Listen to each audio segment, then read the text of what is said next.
A very good morning to all of you. Good morning, sir. Good morning, sir.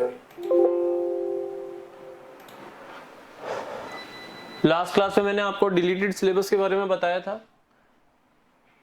हमारा chapter चल रहा था retirement और death of a partner, but since this chapter has been deleted by the Rajasthan board of secondary education, अब हम इस chapter को continue नहीं कर रहे हैं। हमारा नया चैप्टर आज अभी स्टार्ट कर रहे हैं और टॉपिक है company accounts.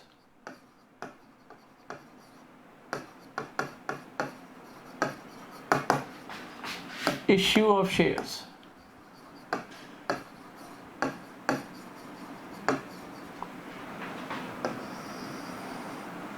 Company accounts, issue of shares. बेटा 11th क्लास में आपने सोल प्रोप्राइटरशिप के बारे में पढ़ा था।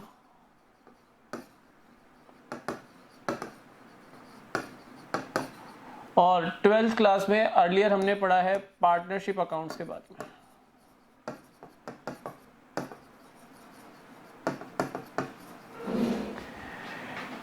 In these two types of business organization there were some limitations.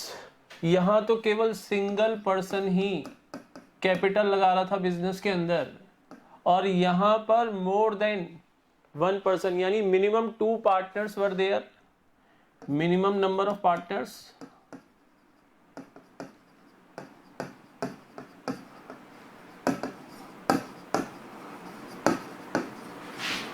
यहाँ थे 2 और मैक्सिमम थे आपके, मैक्सिमम नंबर ऑफ पार्टनर्स थे 50। ठीक है ना। तो चाहे आप सोल प्रोप्राइटरशिप बिजनेस देख लो, चाहे आप पार्टनरशिप फॉर्म ऑफ बिजनेस देख लो, यहाँ पर जो ओनर्स थे, यहाँ पर सोल प्रोप्राइटर और यहाँ पर partners were owners of the business organisation. इन दोनों ही केस में जो कैपिटल इन्वेस्टमेंट करने की कैपेबिलिटी थी ओनर्स की, वो लिमिटेड थी, and the liability was unlimited. चाहे वो सोल प्रोप्राइटरशिप बिजनेस में देख लो, जो यहाँ पर सोल प्रोप्राइटर था उसकी लायबिलिटी अनलिमिटेड थी, और यहाँ पर भी पार्टनर्स की liability in case of partnership form of business organisation. मैं ऑर्डिनरी पार्टनरशिप की बात कर रहा हूँ, मैं लिमिटेड लायबिलिटी पार्टनरशिप की बात नहीं कर रहे हम यहाँ पर। ठीक है ना। तो ऑर्डिनरी पार्टनरशिप में पार्टनर्स की जो लायबिलिटी थी that was limited, that was not limited, that was unlimited. In case of ordinary partnership the liability of partners was unlimited. हालांकि जो हमने लिमिटेड लायबिलिटी पार्टनरशिप के बारे में थोड़ा सा पढ़ा था, वहां पर जरूर हमने ये पढ़ा था कि इन case of limited liability partnership the liability of partners is limited. अब कुछ ड्रॉबैक्स हैं इन दोनों ही टाइप के ऑर्गेनाइजेशंस के अंदर, कि एक तो कैपिटल इन्वेस्टमेंट करने की जो कैपेबिलिटी थी वो लिमिटेड थी, मैनेजरियल एबिलिटी थी जो थी ओनर्स की, मैनेजरियल जो एबिलिटी थी वो भी लिमिटेड थी। आप अपने बिजनेस को बहुत बड़े लेवल के ऊपर नहीं रन कर सकते इन दोनों टाइप्स ऑफ बिजनेस ऑर्गेनाइजेशन के अंदर ही। इसके अलावा जो मेन ड्रॉबैक था इन 2 टाइप्स ऑफ बिजनेस ऑर्गेनाइजेशन का, वो ये था कि ओनर्स की लायबिलिटी अनलिमिटेड थी। तो दैट इज वाई अगर आपको लार्ज स्केल पे अपने बिजनेस ऑर्गेनाइजेशन को रन करना है, if you want to run your business organisation on a large scale, it is necessary to manage a large amount of capital. It is necessary that your liability must be limited so that your risk factor will be limited in the business organization. In drawbacks को जो इन organisations में थे, इन drawbacks को remove करने के लिए एक new form of business organisation existence में आया, जिसको हम बोलते हैं जॉइंट स्टॉक कंपनी।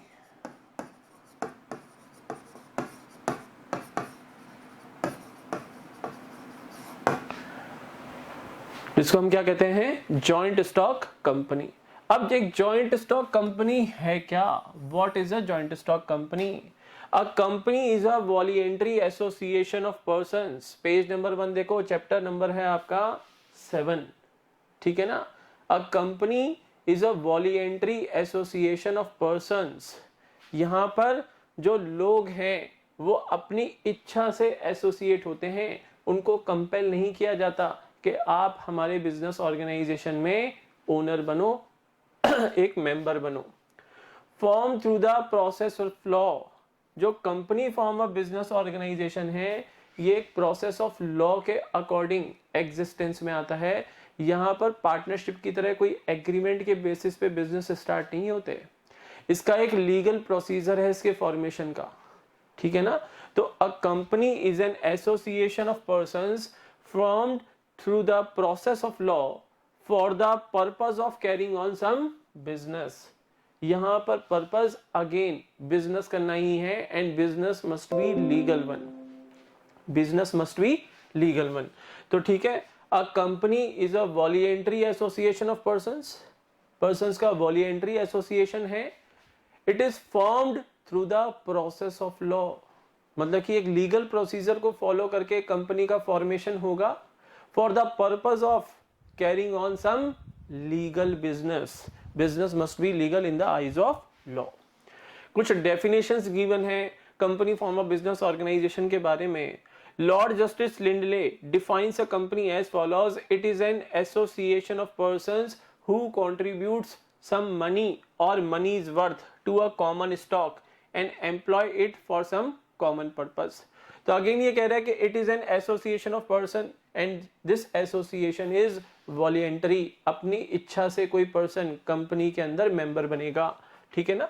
तो it is an association of person who contributes money or money's worth to a common stock। देखो company form of business organisation में क्या होता है कि कंपनी की जो कैपिटल होती है, कंपनी की जो कैपिटल होती है वो स्मॉल यूनिट्स के अंदर डिवाइडेड होती है। The capital of the company is divided into units of small denomination, छोटे छोटी वैल्यूज की यूनिट्स के अंदर डिवाइडेड होती है, and each such unit is called as a share. तो जो पर्सन कंपनी के शेयर्स को परचेज करते हैं, जैसे मान लो किसी कंपनी की कैपिटल है 50 लाख रुपीस और ये 10 रुपीस के हर यूनिट की वैल्यू है 10 रुपीस। 50 लाख रुपीस कंपनी की कैपिटल है and it is divided into 5 lakh units of rupees 10 each, ठीक है ना। ये जो 50 लाख की कैपिटल है कंपनी की, ये 5 lakh units of rupees 10 each में डिवाइडेड है। तो मैं कहूंगा each such unit of rupees 10 rupees की हर यूनिट को हम क्या कहेंगे, शेयर, ठीक है। तो it is an association of persons who contribute money और money is worth to a common stock.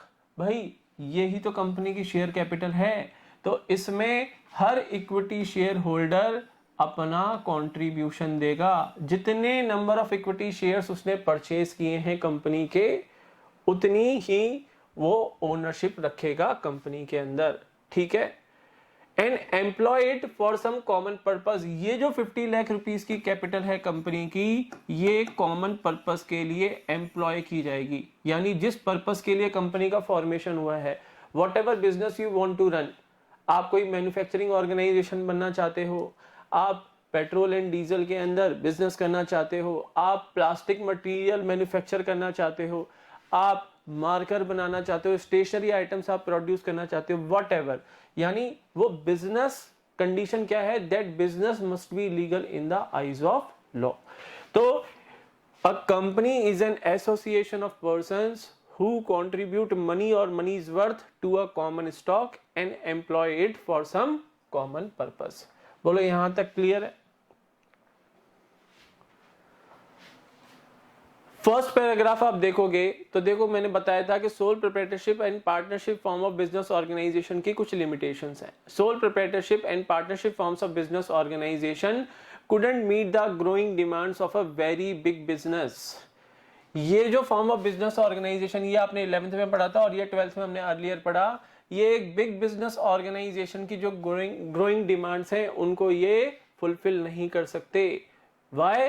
Because of their limitations such as limited capital. Limited capital was there in these types of business organization, limited managerial ability and unlimited liability. main drawback था यहाँ पर liability unlimited थी, जबकि एक company form of business organisation में जो owners होते हैं उनकी जो लाइबिलिटी होती है, दैट लाइबिलिटी इज लिमिटेड. अब लिमिटेड कहां तक होती है ये हम पढ़ेंगे आगे. ठीक है, आओ नेक्स्ट पेज के ऊपर, page number 2. A company is an artificial person. एक कंपनी आर्टिफिशियल पर्सन है. Company is not a natural person, company is an artificial person. ठीक है ना, it is not a natural person. created by law having separate entity with perpetual succession and a common seal. देखो, a company is an artificial person.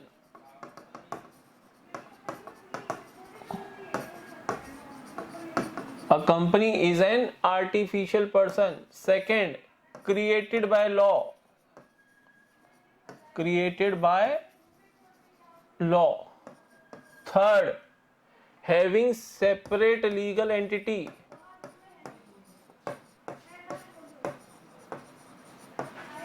Separate legal entity.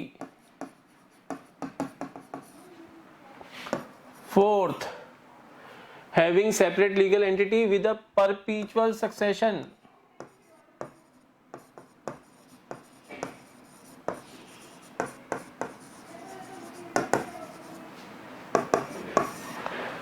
With a perpetual succession and a common seal.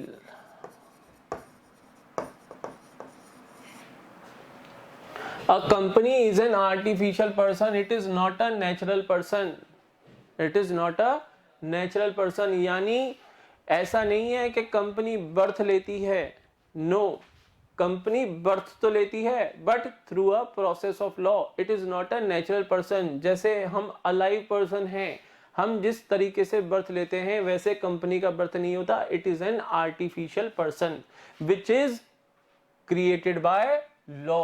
Company का birth होता है by following a particular process which has been decided by the Companies Act 2013. तो Companies Act 2013 में, Companies Act 2013 के अंदर company के formation के regarding जो भी प्रोसेस बता रखा है उस प्रोसेस को फॉलो करके कंपनी का फॉर्मेशन या इनकॉर्पोरेशन होता है. Having separate legal entity.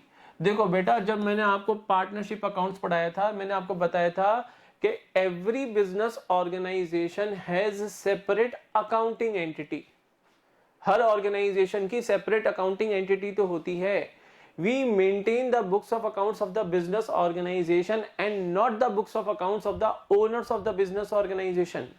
तो owner and business organisation are distinct from the accounting point of view. Accounting point of view से तो ओनर और बिजनेस ऑर्गेनाइजेशन हमेशा सेपरेट होते हैं, डिस्टिंक्ट होते हैं एक दूसरे से. But in case of sole proprietorship business and partnership forms of business organisation, वहां पर हमने ये भी पढ़ा था कि from the legal point of view business and owners are not distinct, they are same. But in case of company form of business organisation, क्योंकि company का क्रिएशन होता है by following a particular process of law, that is why company is having a separate legal entity also. यानी owners and the company form of business organization are distinct from each other from legal point of view also. accounting point of view से तो वो distinct and separate हैं ही, legal point of view से भी वो distinct और separate होंगे. With the परपीचुअल succession. परपीचुअल succession का मतलब है, जैसे पार्टनरशिप के अंदर हमने पढ़ा था कि अगर पार्टनर्स का आपस में रिलेशन, जो उनके म्यूचुअल रिलेशंस हैं, वो अगर चेंज हो जाएं तो जो ओल्ड पार्टनरशिप एग्रीमेंट है वो ओवर हो जाता है, खत्म हो जाता है और एक नया पार्टनरशिप एग्रीमेंट एग्जिस्टेंस में आता है। अगर कोई नया पार्टनर फर्म में एंटर हो जाए, एडमिट हो जाए, अगर कोई एग्जिस्टिंग पार्टनर फर्म से रिटायर या किसी एग्जिस्टिंग पार्टनर की डेथ हो जाए तो ओल्ड पार्टनरशिप एग्रीमेंट हमारा खत्म हो जाता है और एक नया पार्टनरशिप एग्रीमेंट एग्जिस्टेंस के अंदर आता है। लेकिन in case of company form of business organisation, company के ऊपर किसी नए ओनर के आने से, किसी नए मेंबर के कंपनी में एंटर करने से, किसी एग्जिस्टिंग मेंबर के कंपनी से जाने से, या अगर कोई एग्जिस्टिंग मेंबर ल्यूनेटिक हो गया, पागल हो गया, वो मेंटली अब साउंड नहीं रहा, या किसी एग्जिस्टिंग मेंबर का क्या हो गया, इंसॉल्वेंसी केस में आ गया कोई एग्जिस्टिंग मेंबर, तो उससे कंपनी की लाइफ के ऊपर, कंपनी के एग्जिस्टेंस के ऊपर कोई फर्क नहीं पड़ता।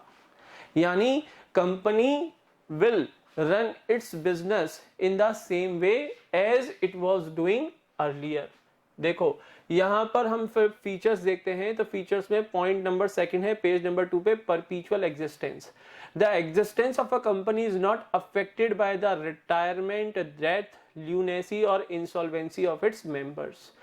Share holders may come and share holders में go, but the company goes on for ever unless wound up according to the companies Act. यानी किसी नए शेयर होल्डर के कंपनी में आने से, या किसी एग्जिस्टिंग शेयर होल्डर के कंपनी से जाने से, या किसी शेयर होल्डर के ल्यूनेटिक हो जाने की वजह से या इंसॉल्वेंट हो जाने की वजह से कंपनी के ऊपर कोई इफेक्ट नहीं पड़ता। Company will run its business in the same way as it was doing its business earlier. ठीक है, वहां पे ऐसा कुछ नहीं होगा जैसे पार्टनरशिप में होता था कि अगर कोई नया पार्टनर आया तो ओल्ड एग्रीमेंट खत्म हो जाएगा, नया एग्रीमेंट बनेगा। नो, ऐसा कुछ नहीं होगा। कंपनी के केस में company will run its business in the same way, there will be no changes. Last point जो डेफिनेशन में दे रखा था, विद अ कॉमन सील।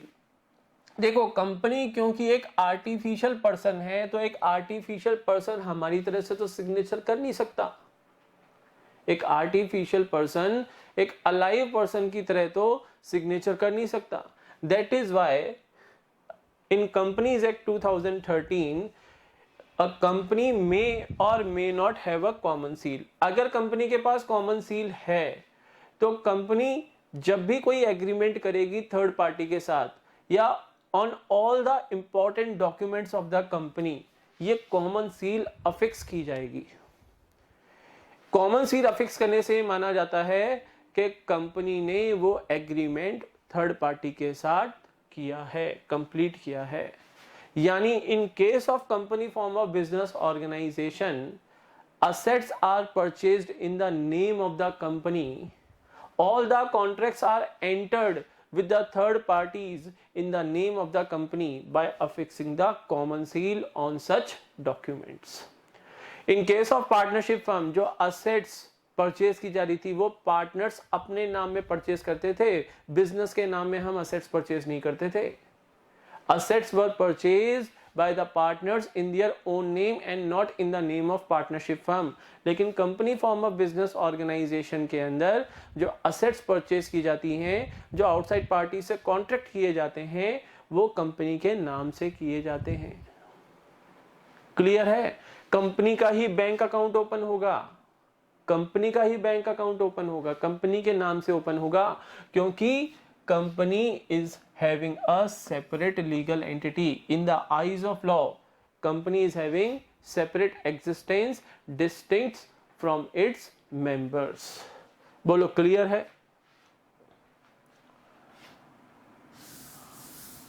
बोलो भाई, जवाब देने में प्रॉब्लम हो रही है क्या?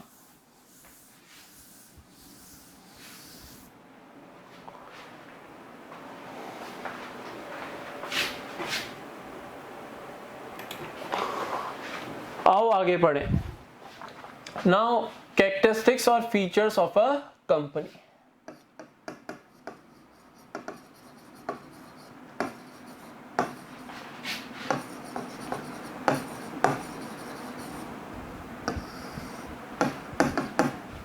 Features of a company. Feature number first, separate legal entity. Separate legal entity, यानी in the eyes of law company is distinct from its members, यानी from its owners. In case of company form of business organization, assets will be purchased in the name of company. Bank account will be opened in the name of the company. All the contracts with the outside parties will be entered in the name of the company. और अगर कोई disputes हो गए supplier के साथ और supplier company के ऊपर केस फाइल करना चाहता है, तो supplier will file the case against the company and not against the owners of the company. Why? Because the company is having separate legal entity.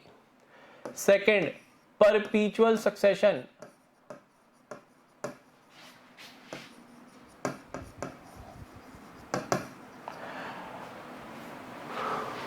परपीचुअल succession का मतलब है कि जो कंपनी का एग्जिस्टेंस है, जो कंपनी का अस्तित्व है, that will not be affected by the retirement, death, lunacy or insolvency of its members. And if any new person will purchase the equity shares of the company, that will also not affect the existence of the company. Shareholders may come and shareholders may go, but the company goes on forever. Company हमेशा चलती रहेगी, नए share holders आते रहेंगे company में, existing share holders organisation से जा भी सकते हैं, जैसे वो अपने शेयर सेल आउट करेंगे. Equity share holders are the owners of the company. देखो बच्चों, कंपनी दो टाइप के शेयर्स इश्यू कर सकती है, एक तो इक्विटी शेयर्स और एक प्रेफरेंस शेयर्स. हमारे पब्लिक में से, जनरल पब्लिक में से जो लोग कंपनी के इक्विटी शेयर्स परचेज करते हैं, इक्विटी शेयर होल्डर्स जो होते हैं कंपनी के, वो कंपनी के ओनर्स होते हैं. तो share holders may come and share holders में go out of the company, but the company goes on for ever unless it is wound up according to the companies act. अगर companies act में जो procedure दिया हुआ है company के liquidation या wound up से रिलेटेड, कि कंपनी को कैसे हम समाप्त करेंगे, वाउंड अप कैसे करेंगे, कंपनी को लिक्विडेट कैसे करेंगे, उस प्रोसेस को फॉलो करने से अगर कंपनी का हम लिक्विडेशन या वाउंड अप कर देते हैं तो कंपनी वहां पर अपने बिजनेस को बंद करेगी. लेकिन अगर आपने वाउंड अप प्रोसीजर स्टार्ट नहीं किया है, तब तक कंपनी स्मूथली चलती रहेगी. कंपनी के एग्जिस्टेंस के ऊपर एग्जिस्टिंग मेंबर्स के फर्म ऑर्गेनाइजेशन से रिटायर होने से या एग्जिस्टिंग मेंबर की डेथ हो जाने से या उसके ल्यूनेटिक हो जाने से या इंसॉल्वेंट हो जाने से कंपनी की लाइफ के ऊपर कोई इफेक्ट नहीं पड़ेगा. थर्ड है लिमिटेड लायबिलिटी.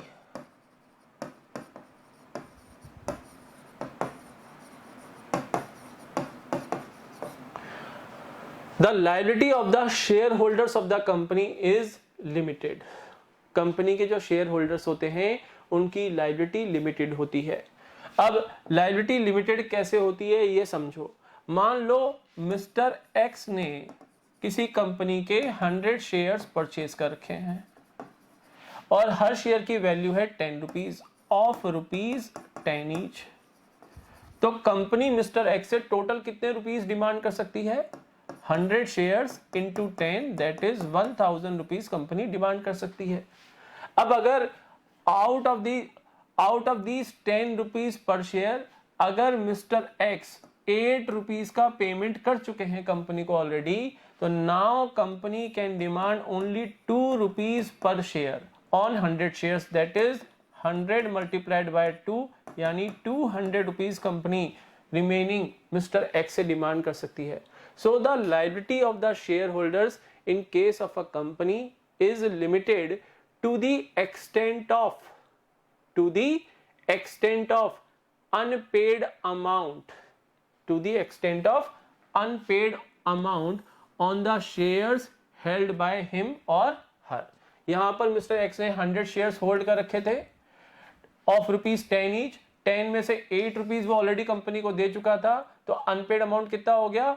100 इंटू 2 यानी 200 rupees.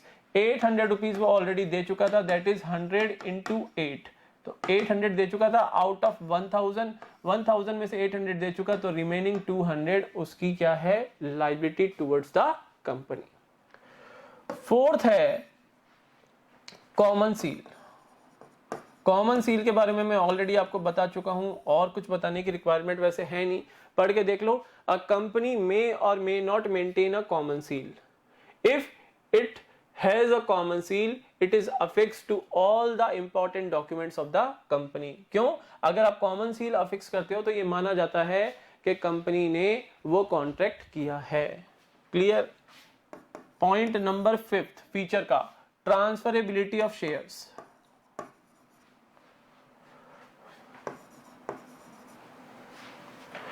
transferability of shares. In case of company form of business organization, मैंने पहले ही बोल दिया था कि in case of company form of business organization the capital is divided into units of small denomination and each such unit is called as shares. Company के जो shares होते हैं वो फ्रीली ट्रांसफरेबल होते हैं। The shares of the company are freely transferable but subject to certain conditions. कुछ conditions apply की जाती हैं। देखो डिफरेंट टाइप्स ऑफ कंपनीज होती हैं, पब्लिक कंपनी होती है, प्राइवेट कंपनी होती है, 1 पर्सन कंपनी होती है, कंपनी लिमिटेड बाय गारंटी होती है, अनलिमिटेड कंपनी होती है, कंपनी लिमिटेड बाय शेयर्स होती है। तो the shares of the company are freely transferable subject to certain conditions. उन कंडीशंस के बारे में हम पढ़ेंगे बाद में। लास्ट पॉइंट है separation of management from ownership. Separation of management from ownership. देखो बेटा, in case of company form of business organisation there are huge number of share holders. देखो पब्लिक कंपनी के केस में जो नंबर ऑफ शेयर होल्डर्स हो सकते हैं वो अनलिमिटेड होते हैं। अब मैंने क्योंकि आपको बताया कि equity share holders are the owners of the company. अब अगर इक्विटी शेयर होल्डर्स हैं किसी पब्लिक कंपनी में तो वो तो अनलिमिटेड हो सकते हैं।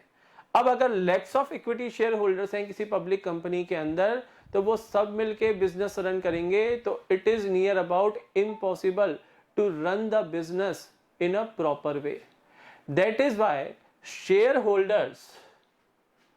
Y shareholders will select a team of board of directors who will manage the business of the company. So there is a separation of management from ownership. Shareholders are the true owners of a company, but usually the number of shareholders is quite large, and as such it is neither possible nor desirable for each member to take part in the day-to-day management of the company. Therefore, the company is managed by a board of directors elected by the shareholders. Which type of shareholders? Equity shareholders. ठीक है बच्चों, तो आज हम इतना ही रखते हैं। आज मैंने आपको बताया there were some limitations in case of sole proprietorship and partnership form of business organisation. That is why company form of business organisation came into existence. उसके बाद हमने पढ़ा definitions regarding the joint stock company, definitions of joint stock company, different definitions पढ़ी, और last हमने पढ़ा features of a joint stock company. बेटा आज का ये पोर्शन इंपॉर्टेंट है, इसमें से क्वेश्चंस पूछे जाते हैं मेनली फीचर्स में से। ठीक है ना, इसको अच्छे से आप रिवाइज करोगे घर पे, और बाकी हम पढ़ते हैं कल। That's all for today. Have a nice day to all of you. Good bye.